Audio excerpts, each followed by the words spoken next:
cold front that will move across central North Carolina tonight. High pressure will follow and build slowly eastward from the Tennessee and Ohio valleys to the Carolinas Thursday and Friday. Here is the latest national.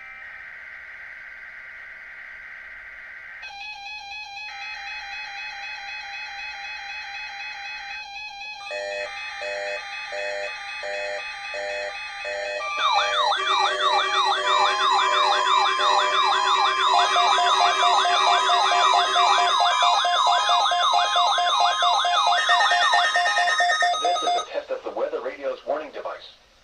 During potentially dangerous weather situations or other emergencies, specially built receivers are automatically activated to warn of the impending hazard.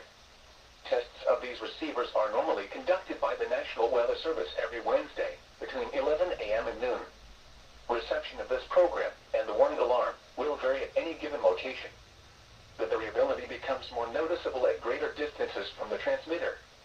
To provide the most consistent warning service possible, the warning alarm will be activated for warnings, selected watches, and other environmental emergencies affecting the following North Carolina counties: Alamance, Alexander, Allegheny, Anson, Bertie, Cabarrus, Caswell, Chatham, Davidson, Davie, Durham, Edgecombe, Forsyth, Franklin, Granville, Greene, Guilford, Halifax, Harnett, Hoke, Iredell, Johnston, Lee, Martin, Montgomery, Moore, Nash, Northampton, Orange, Person, Pitt, Randolph, Richmond, Rockingham, Rowan, Scotland, Stanley, Stokes, Surrey, Union, Vance, Wake, Warren, Wayne, Wilkes, Wilson, and Yadkin.